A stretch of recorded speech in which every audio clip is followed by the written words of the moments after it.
your advantage, both for value and as a bluff. And also the exploit where you just do not slow play your big hands. From a GTO point of view, you actually should slow play some portion of the time, but in a lot of live cash games, people will just call bets and they'll get their money in a little bit too thin with hands that perhaps should not be getting it in. So let's talk about using overbets to your advantage. Here we have the king, queen. We raise it up. Big blind calls. Flop comes king, 10, 6. Big blind checks. We continuation bet. They call. Turns to 7 of diamonds. They check. Take a second and think about this spot. I want you to pause the video again. 2 quizzes in 1 video. Aren't you lucky? Pause the video and write again in the comment section below. Would you check? Would you bet $30? Would you bet $60? Or would you overbet? Would you go $120? Go ahead, pause the video and write what you would do in the comment section below. I almost didn't buy this NFL wallet, but when Black Friday hit and it was up to 42% off, I finally gave it a shot. My old leather wallet was bulky, bent out of shape, and honestly embarrassing. This one?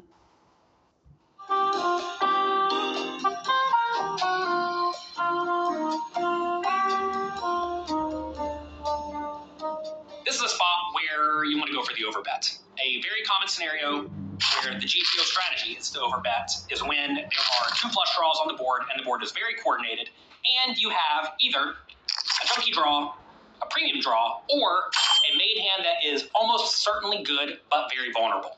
And that's exactly what we have right here. So we're going to go for the overbet.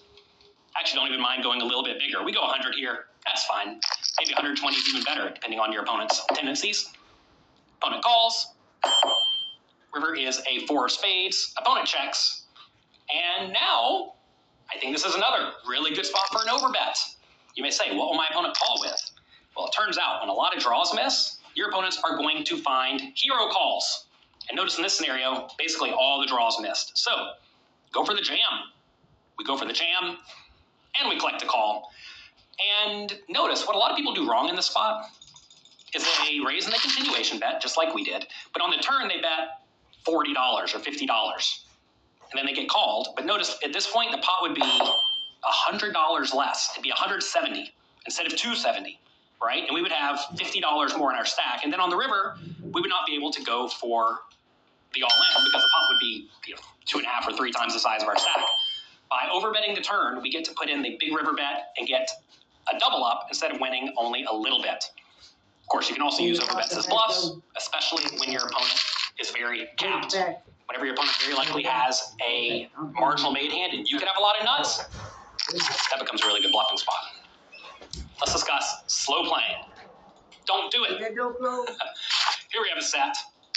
Somebody raises, we call. With 5s in the big blind, we flop a set. We check, they continuation bet. Definitely put in the raise, especially when the board is very coordinated, as it is here, and your opponent is very likely to have something, as they are here, because they raise from the low jack seat. They're going to have a lot of big cards. This is a spot where you just want to check raise immediately. And notice if they don't have anything, like 8-7 offsuit, 8-7 of spades, let's say, they're probably not going to put much more money in the pot anyway. If they do have a hand like pocket ace, you don't really care if they fold, because they're not going to put much more in. They're not going to put in much more money anyway, unless they turn a set, which you lose to. So this is a great spot to put in the check raise with your sets, with your 2 pairs, and just load the money in. We get jammed on, obviously call. We could be beat. Sometimes they're going to get stacked. Sometimes they're going to show up with the king 10 of hearts. This time they have the aces. We win a sizable pot. Notice if we did check call the flop and slow play, sometimes it turns a heart, or maybe a king or a 10, and the opponent checks it back. And again, we would not stack them. When you have a good hand, just get your money in a manner that lets your opponent put their money in. Before we wrap it up today, I have 3 off-the-belt tips for live cash games. Tip number 1, study constantly and improve daily. You want to make sure you're taking notes on your hands and sharing them with people who are working hard at their poker game and who are ideally a little bit better than you.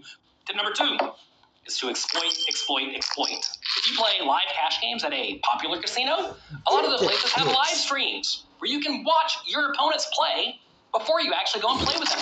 So take notes and figure out what they do incorrectly. And when you are actually playing at the casino, pay attention and exploit your opponents. Tip number 3 is to have good bankroll management. So many poker players think that they're going to take whatever money they have, they're going to go to the casino, and they're going to try to get rich quick. And every once in a while, someone does. But I hate to break it to you. Poker is a really bad way to get rich quick. But it's a really great way to get rich slowly. You have to make sure you're playing well within your bankroll, and you play in games that you can beat. All you have to do to win at poker is find a game you can beat, which implies either you're playing against really bad players or you've studied a little bit. You have to play that game a lot. You have to actually put in volume, and you must keep a proper bankroll, because even if you're good, you're inevitably going to go on downswings. And for live cash games, I recommend you have at least 20 buy-ins in your bankroll, assuming a buy-in is something like 100 blinds. That's about the minimum I would recommend. I have an article on bankroll management at pokercoaching.com/bankroll. Check that out if you want to study more about bankroll management. So that's it. Those are all of my best tips for live cash games. Hope you enjoyed this video. If you did, do me a favor. Click the like and subscribe buttons below. There's also a notification bell down there somewhere. Click that. I try to put out lots of good, high-quality content for you on YouTube. So make sure you click that notification bell. The way to win big pots in live cash games and have a huge edge is to master 3-bet pots. In this video, I'm going to give you 2 tips to increasing your edge in these large pots that will increase your win rate substantially. There are 2 keys to pre-flop 3-betting: hand selection and 3-bet sizes. If you only 3-bet with the absolute best hands, like pocket jacks and better and ace king and better, you're going to be super easy to play against. So, because of this, you're going to want to balance out your 3-betting range by adding in some bluffs. When thinking about adding bluffs into your range, it's important to figure out which hands to bluff with. And when you're playing with very deep stacks, as you very often will be in no-limit hold'em cash games, you want to make sure whatever 3-bet bluffs you use have good post-flop playability. For example, you could 3-bet bluff with a hand like king 6 offsuit, 7-2 suited, but those hands are very unlikely to make a good, strong post-flop hand when you do happen to get lucky. So, when you're 3-bet bluffing in cash games, you want to use hands that have good post-flop playability, like 8-7 suited, or ace-5 suited, or queen-9 suited. Essentially hands that can make straights and flushes, because those are the hands that you can actually play a gigantic pot with when you are fortunate enough to get a lucky flop. Let's unpack how I gift like Santa. Wooden toys. Just like a little black dress, they never go out of style. Oh, look, I made a bridge. This is my favorite kind of block party. Toys that don't need 6 batteries. Thank me later.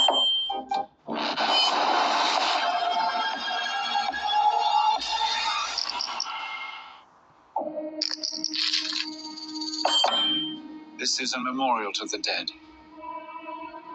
So, is this all you're doing? It is. Are you Old Nick? Old Nick. You mean Satan? Yes. Old Nick released his demons unto the world of man. And the world of man fell before the demons.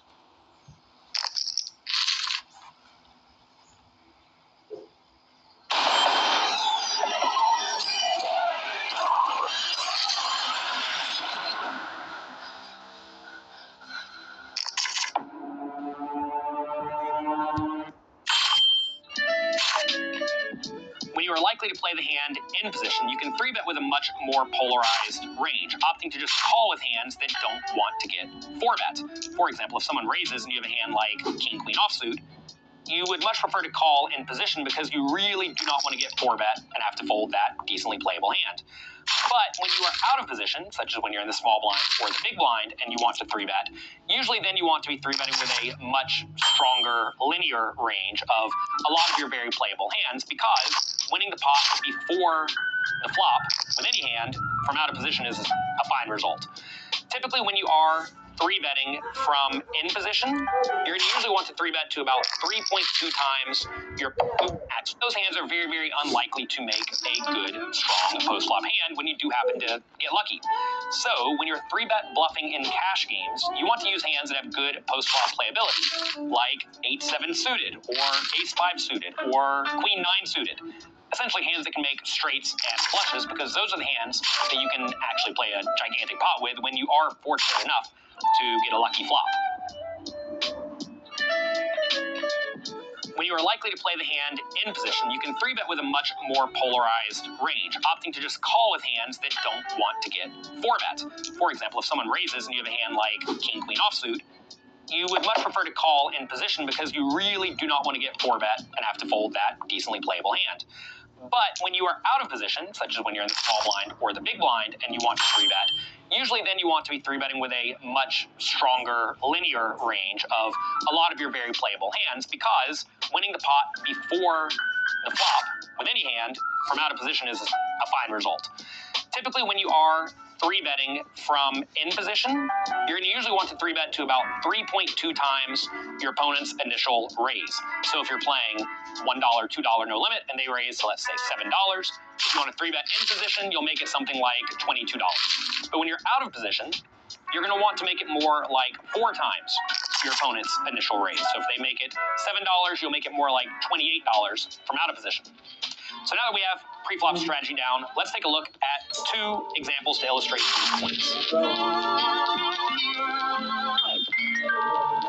Let's take a look at this hand from 2-5 no limit hold'em, where the hijack raises it up playing $500 deep, and we are on the button with king 9 of spades. This is a hand that you certainly could call with, and if the hand was a little bit better, let's say it was a hand like king jack of spades, you may actually want to call it. But because this is a hand that you can 3-bet and then somewhat confidently fold to a 4-bet, that makes it a very good 3-bet bluffing candidate. So we raise to about 3.2 times the initial raise to $50. And the initial raiser calls. Flop comes. Queen 6-2, 1 spade, 2 clubs. The opponent checks. This is a situation where you're going to want to bet very frequently using a small size. A lot of players make the blunder of betting frequently, which is fine, but they always bet big because they're trying to get their opponent to fold. You have to realize if you bet $100 into the $100 pot, and your opponent does not fold, you're usually in terrible shape. When you bet small, what's going to happen is your opponent's going to fold sometimes, which is great, but they're also going to call with a lot of marginal hands that you can then bluff on a later betting round. So we bet $27 in this scenario, about 25% pot, and the opponent calls. And again, they're going to call decently wide. Now, when your opponent checks on the turn, you're going to want to continue betting with your best made hands, in this scenario on queen 6-2 turn jack, probably with stuff like king, queen, and better. And then you also want to be betting with draws that are going to be able to improve very frequently on the river, such as our straight. You have to realize if you bet $100 into the $100 pot, and your opponent does not fold, you're usually in terrible shape. When you bet small, what's going to happen is your opponent's going to fold sometimes, which is great, but they're also going to call with a lot of marginal hands that you can then bluff on a later betting round. So we bet $27 in this scenario, about 25% pot, and the opponent calls. And again, they're going to call decently wide. Now, when your opponent checks on the turn, you're going to want to continue betting with your best made hands, in this scenario on queen 6-2 turn jack, probably with stuff like king, queen, and better. And then you also want to be betting with draws that are going to be able to improve very frequently on the river, such as our straight flush draw when the jack of spades comes, but also some junky draws, like perhaps king 9 offsuit in this spot, which is actually drawing kind of thin. And what's going to happen is that when we bet the turn, using a very polarized range of our best hands and some draws, our opponent does not know if we have a really good made hand we're happy putting a lot of money in with, or a draw that hopes he will fold. So in this spot, the opponent checks, and we go for about a 2/3 pot bet of $100 into the $161 pot. And you're going to find that in this spot, most of your opponents are going to fold unless they have a queen. And if they do have a queen, a lot of them will not shove it all in, which will allow you to see if you improve on the river and then bluff if you feel inclined. This time, though, we bet 100. The opponent just folds. They win a nice pot. Here's exactly how I'm building my glass skin routine during SkinCeuticals holiday build your own gift with purchase. I'm stocking up on my 3 winter essentials: CE Ferulic, the pt3 serum, and advanced RGN6. These are some of my staple products that I reach for every single winter because they keep my skin looking glowy, they keep it looking smooth and stable. CE Ferulic gives me that bright, even glass look. This is one of the best antioxidant serums on the market. pt3 keeps my skin looking firm and lifted. This is a really simple layer in a winter routine. And then advanced RGN6 has been incredible for keeping my skin. Let's take a look at another example, this time from out of position. It folds around to the button playing $1, $3, no limit hold'em, who raises it up to $10. We're in the small blind with Jack 9 of spades. This is a hand that a lot of people call with to try to flop well, but this is a spot where you're going to want to 3-bet almost every hand in your range, especially in live cash games, where if you call, a decent rake is taken out of the pot. When you 3-bet, sometimes your opponent folds and you win the entire pot immediately without having to see the flop, without having to pay a rake, and that's fantastic. So we're going to 3-bet to $40. Remember, 4 times the initial raise. They made it 10, 4 times 10 is 40. The opponent calls, flop comes, Jack 10, 5. This is a spot where we're going to, again, want to continuation bet decently often and probably using a small size. So we go $20 into the $83 pot with our top pair marginal kicker, and the opponent calls. And again, they're going to call pretty wide when you bet small, especially when they're in position. And if they do happen to drastically overfold to your small bets here, you're going to put money with all your hands that don't connect with the flop. So we bet small, the opponent calls, turn is the 2 of spades. This is a spot where, again, you're going to want to bet with many of your best made hands and some draws. So is Jack 9 one of your best made hands on Jack 10, 5, 2? And it's close. I think this is a hand that you certainly could bet, but I think checking is quite nice. And you're going to find, especially from a game theory optimal point of view, you're going to want to check with some top pairs, and those are usually going to be your top pairs with the weakest kicker. Because if you keep betting the turn and then betting the river, you're trying to get called by middle pair, and a lot of players will not call it off with middle pair for a turn plus a river bet. So instead, check and give your opponent every opportunity to either bluff or overvalue a worse made hand. So we check. The opponent now bets $50. When you check the top pair, again, from a game theory optimal point of view, you are not looking to fold it unless the board runs out especially poorly for you. So the plan here is to check call the turn, and then check call on pretty much every safe river.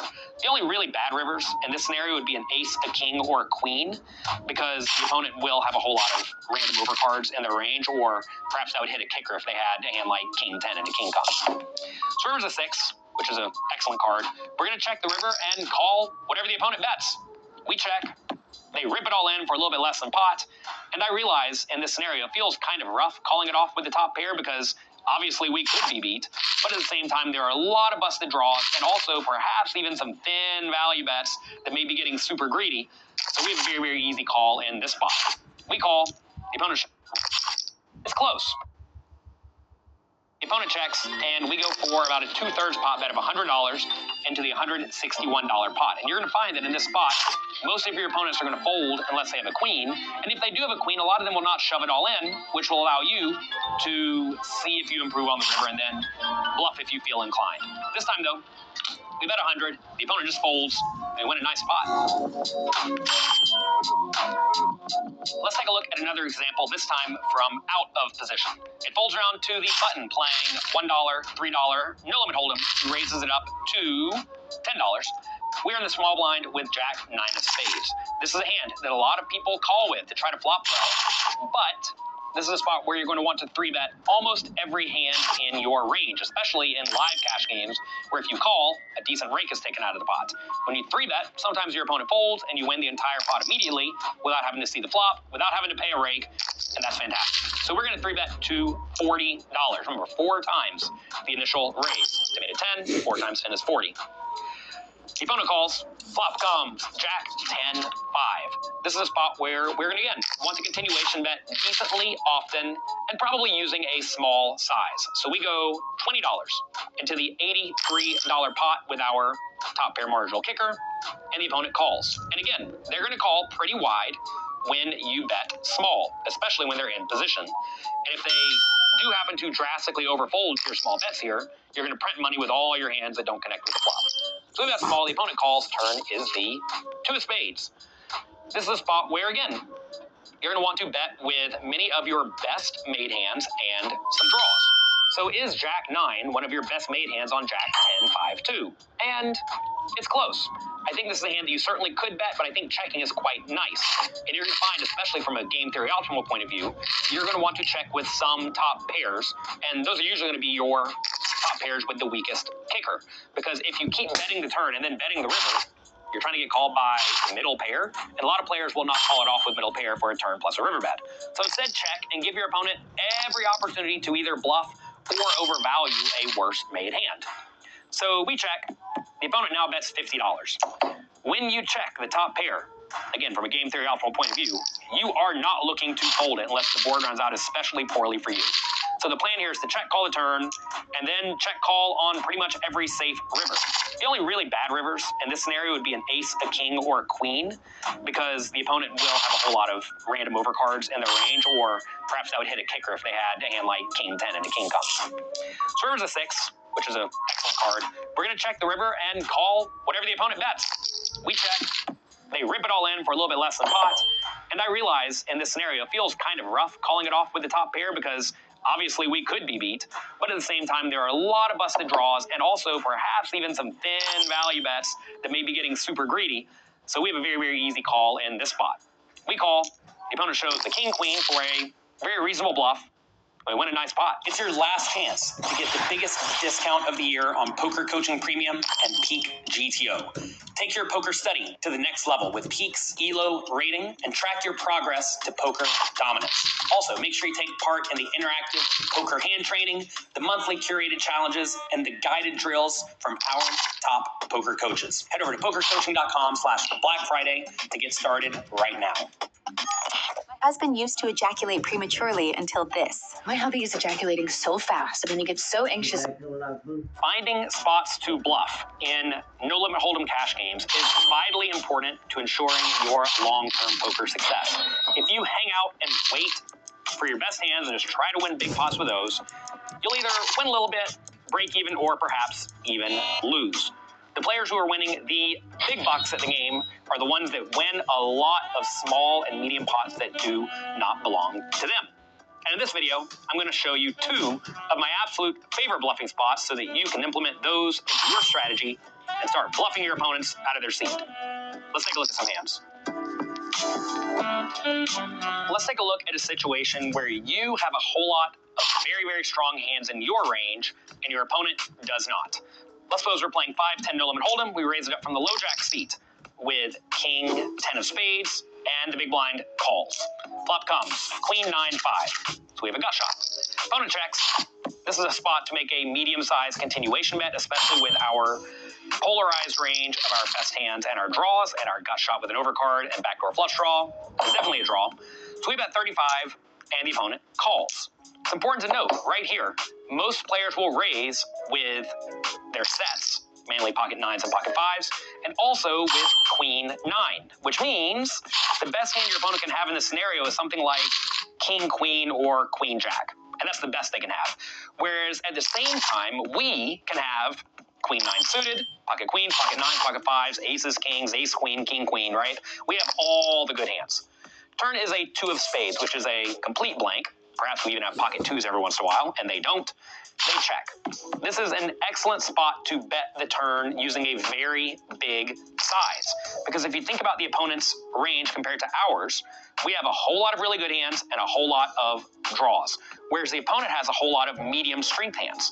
And if you can put all of those medium strength hands and whatever draws they happen to have in a nasty spot, that's going to result in them folding a ton. This is a good spot to bet big. And in this spot, a big bet would be something like a little bit more than the size of the pot. In this scenario, the pot's 135. We go 175. That may sound very big, but it is often what you need to do. If you think about your cash games, almost no one is using these overbets, and that's going to result in the opponent check calling a lot on the turn and then check calling a lot on the river. But when you go ahead and put in this big turn bet, what's going to happen is your opponent's going to overfold a lot in this scenario, which results in a lot of these medium-sized pots going your direction. And if they do call, they're still going to be in with a lot of hands like queen jack, which you'll then be able to get a lot of value from on the river. When you use this big turn bet, you'll often be able to use a gigantic river bet, which allows you to be betting with a polarized range and putting your opponent in a very, very, very nasty spot. This time, though, we bet 175, and they just give us the pot, as they very often will. Let's take a look at another hand. Let's take a look at a scenario where most of your opponent's hands that check call the flop are going to become a whole lot worse on the turn. So in this scenario, we raise the Jack 10 offsuit from the button, playing 5-10 no limit hold'em. We make it $30, and the big blind calls. Flop comes 8-7-3, giving us a gut shot and 2 overcards. This is a spot where we definitely do not want to be betting with our entire range, but when we are betting, it's going to be most of our best made hands plus some draws. And a gut shot with 2 overcards definitely counts as a draw. So the opponent checks, and when we're betting very polarized in this spot, but we still have a lot of very strong hands like sets and 2 pairs and overpairs, we're usually going to want to bet big. So in this spot, we bet the size of the pot, and the opponent calls. Notice in this scenario, the turn is going to change the board very frequently for a lot of the opponent's check calling range, because they're going to have a whole lot of top pairs and middle pairs. Yes. If you think about it, an overcard or a card making a straight is going to come a lot of the time. So we already know we're going to be barreling the turn a lot, unless it's specifically something like an 8 or a 7 or a 3. Those are going to be very bad cards for our range and very good for the opponents. Turn's a queen, and if you think about our range, we're going to have a whole lot of hands like king, queen, queen, jack, queen 10, queen 9. These are all hands that would raise pre-flop and continuation bet the flop. So this queen connects very well with us, but it connects really, really poorly with our opponent, because they're going to have almost no queens in their range, because they're going to fold out queen jack and queen 10 and queen 9 to a flop bet. And unless they improve to 2 pair, a lot of their 1 pair hands on the flop are now quite marginal.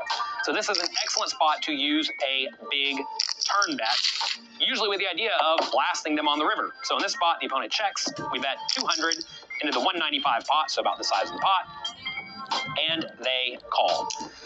I can already tell you, on pretty much any river besides a queen, 8, or 7, we're probably going to be putting the opponent all in. So the river is a 2. They check, pot's 595. This is an excellent spot to go all in, because unless they somehow improve to 2 pair on the turn, they're usually going to fold. And the nice thing about playing against most players is they will very often check raise 2 pair on the turn. So if they don't have 2 pair in their range anymore, the best hand they can have within reason is going to be something like an 8. And an 8's going to fold to this river bet the vast majority of the time. And if you happen to find against you're playing against someone who will call with an 8 every time on the river, because they're an extreme calling station, then of course you won't want to bluff quite as often, but then you can get full value very confidently when you happen to do have a hand like pocket 9s in this spot. So the opponent checks the river, we rip it all in, they fold, and they give us the pot. So that's it for today. Those are my 2 favorite bluffing spots. I hope you enjoyed this video. If you did, do me a quick favor. Click the like and subscribe buttons below. I'd appreciate that. Also, click the little notification bell. I hope all of your bluffs get through. Sometimes they won't. When they don't, you can come and blame me. Leave a comment below and say, I ran a bluff and it failed. But it's okay. Sometimes your bluffs are going to fail. More often than not, a lot of small and medium pots are going to be going your direction. And in the long run, you're going to win way more money if you bluff than if you don't. Good luck, have fun, and I'll talk to you next time. Let's discuss 3 hacks to crush live cash games. Right now, if you walk into any casino that has a poker room, you will find that the cash games are booming. You can find a seat, you can play a game, you can get in the action, and if you're playing small stakes there, like 1-2, 1-3, 2-5, something like that, you know that big win rates are possible. Many of my students are winning 10 big blinds per hour or more right now in live cash games, and I want that for you. And in this webinar, you're going to learn 3 hacks to crush live cash games, which are to exploit your opponent's pre-flop. A lot of people just play GTO ranges, and that's a mistake. Next, you're going to learn flop strategy to crush these weak players. And finally, we're going to be discussing a few river strategies to really print all the money. So let's get right to it. Hack number 1, pre-flop. Realize that GTO strategies are an excellent starting point. I'm all for GTO poker, I'm all for studying, and I'm all for learning how to play well. But if you really want to make the most money in your games against your opponents, you have to exploit them. You have to take advantage of whatever it is they do wrong. So what does that mean? And what do you need to do? Well, first, identify the weak players. When I say weak, I don't necessarily mean tight and passive. I mean players who just play poorly, right? You want to identify the players who play poorly and then focus on playing pots in position against them such that you get to take advantage of whatever it is that they do incorrectly. And you're going to find that very often against most players who don't really 4-bet a whole lot pre-flop, as most people do not 4-bet very often in live cash games, you should be 3-betting a lot. If you look at GTO charts like we have on pokercoaching.com, you'll see that quite often you have a decently wide calling range, but against players who are going to call your 3-bet with all sorts of marginal stuff and never or rarely 4-bet bluff you, you should be 3-betting with a good, strong linear range, which basically means your best hands. If you look at a GTO chart and it says 3-bet something like pocket jacks and better and ace queen and better for value, and then some junky bluffs, which will often be the case in GTO world, good player against good player, against a player who's going to raise too wide, call too often, not 4-bet enough, you want to be 3-betting way more linearly, even in position, with maybe something like pocket 7s and better, and ace 10 and better, and king jack and better, something like that. Maybe a little bit wider, even with some suited connectors if they're not ever going to 4-bet you off of them. However, against other players who are going to raise too wide, but then fold too often to aggression, because they think when someone 3-bets them, they just have the nuts, you're going to want to be 3-betting polarized, but perhaps with even more bluffs than normal. Because imagine if your opponent's going to raise with a normal range, but then fold too often, the obvious exploit is to try to make them fold more often with pre-flop aggression. So you're going to be 3-betting them with more bluffs. So you see, we can have players who both play poorly, but we're going to be exploiting them in very different ways. So make sure you are doing that. Also, finally, you need to stop going broke against nits before the flop. Players who only put their money in with the nuts probably just have the nuts whenever they want to load their money in, right? So if they are going to be 4-betting with only aces, kings, queens, and ace king, well, hands like pocket jacks and hands like ace king go way down in value. So many times people come to me with a hand where they get ace king pre-flop, which is normally fine to get it all in for 100 big blinds. But if their opponent literally never bluffs pre-flop with some ace-x suiteds or ace queen or something like that, you don't want to get it all in with the ace king. And if you look at our GTO pre-flop cash game charts at Poker Coaching, you will see that very often, especially when you get deeper and deeper, ace king does not even 3-bet pre-flop sometimes. It does not 4-bet a lot of the time. And that's because if your opponents are playing kind of a tight strategy, which, to be fair, isn't all that bad in a cash game with a rake and no ante, you don't want to be getting it in with hands like jacks and ace king. And that's even more true if your opponents are never 4-betting or 5-betting with any sort of bluffs or overvalue. So realize that these hands are good most of the time, especially if a medium amount of money goes into the pot. But if your opponents who are reasonable or tight want to put in all their money, you have to be very cautious. Let's get fiscal. Lesson 1, savings strike. New to finances, learn to master your money with Credit Karma today for a stronger tomorrow. A high-yield savings account from Credit Karma Money can help you smash your savings goals with way more interest than the national average, getting you way closer to your future wheels. No, you don't know. You don't know these folks. Man, grandmama, by the time they get in, I mean, the dog would have been and attacked them by now. Harness the power of Credit Karma today. Hack number 2 is to stop slow playing big hands. Too many players get fancy play syndrome. They think that the way you win at poker is by outwitting your opponent and making some tricky play and setting a trap and having them fall right into it. But in reality, when you have a good hand, stop being tricky and start building a pot. You want to make the pot big with your big hands. And the small stakes, you will win big money by getting maximum value for your big hands because a lot of people just don't like to fold. Let's take a look at some examples. Here we have Queen Jack of Spades. This is a hand someone sent me, and they want to know what they did wrong. They raised up a Queen Jack of Spades, blind 1-3 no limit. From the hijack seat, the big blind calls. Flop comes. Queen Jack 4, big blind checks.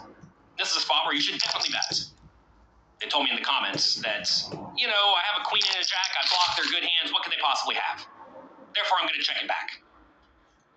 The problem with checking it back here is that, well, they could actually have a whole lot of stuff. They could easily have a queen, they could easily have a jack, even though we do block those. They could easily have a straight draw with king 10, king 9, 10 9. Something like that, right? They can also have a lot of flush draws. So this is a spot where, yeah, you block the top 2 pair, but you just want to load money in the pot because they are going to have a queen sometimes, and they are going to have a jack sometimes, they are going to have a decent draw sometimes. So you want to put money in the pot. This player check though. On the turn, the big blind checks again. Now they start betting $12. I would perhaps advocate even betting bigger. This is a situation where a lot of people check it back on the flop with ace highs, and then they decide to bluff it on the turn, or they check it back with a hand like pocket sixes and they make a big bet, which may or may not be a good play. But people do that kind of thing, and if your opponent does have a queen or a jack, they're not going to fold. And right here, if they actually do have a draw of some sort, like a flush draw, you don't really want to give them amazing pot odds to continue. So we probably want to be betting bigger in this situation than $12 into 21. Whatever. Opponent calls, rivers it to a spades, big blind checks, easy bet again. I would go medium or big at this point. We're trying to get called by a queen or a jack. We go 20. I'd probably go a little bit bigger, but whatever. This is the most reasonable bet size we've used so far. The opponent does call, and they show the king and the queen. Oh my gosh. So right here, notice if we just bet flop, bet turn, bet river, we would have been able to get an additional $40, $50, $60, $70 into this pot in this situation, while also giving us protection against all the hands the opponent has that have some equity. And instead, we didn't do that, and we won the pot. And this player who sent me this hand, they felt pretty good about this. They think that they won a nice pot, and they were happy about it. But in reality, this is kind of a disaster, because if we miss out on $40 or $50 or $60, that's 10, 15, 20 big blinds that is staying in our opponent's stack and therefore not ours. This is a big mistake. The right play here is just to bet the flop. Just bet the flop. Let's take a look at a spot where someone showed me a hand that they played well, I think. Low jack raises, we defend with pocket fours and the big blind. Flop comes jack 9-4. Definitely check raise. When there's a flush draw and a straight draw on the board, and you have pretty much anything besides top set, you usually want to be check raising. When I say anything that is, I think anything that is a good strong value hand. So jack 9, jack 4, 9-4 suited if we have it. Pocket 9s, pocket 4s, you want to check raise. Even with pocket jacks on this board, I don't hate check raising in a cash game. The problem with check raising top set is that you really do block your opponent's continuing range, but not here. Because if you think about it, the low jack's going to have a lot of straight draws and a lot of flush draws, right? And still some decent jacks. So I think I would be check raising the vast majority made hands in this situation, recognizing maybe my check calling range is a little weak, but such is life. I just want to play big pots with big hands. We're going to check raise. We're going to check raise kind of big. The opponent bet 10 into 21. We go to 35. I think that's good. This is a situation where whatever the opponent has some equity a lot of the time, or it's top pair, and that's not going to fold. So we just want to get money in the pot with what is almost always the best hand. Opponent does call, turns it to a spades. Just bet again and bet kind of big. Just want to load money into the pot. We go 70 into 90. Can we go bigger? I don't hate it. When there's a double flush draw on the board, I typically do like using quite big sizes. I think if we go 90 here, might be a little bit better. I think that could be nice. We could also bet 90 with some high equity draws and some junky draws. The opponent now goes all in for 255 total. Easy call, of course. We could be beat by sets, but whatever. You cannot be sad about stacking off. Some players are definitely afraid of stacking off, by the way. They'll get shoved on here and they'll think, well, if you're shoving, you must have top set or middle set, so I guess I have to fold. But no. If this person has ace jack or king jack on this draw heavy board, a lot of people just rip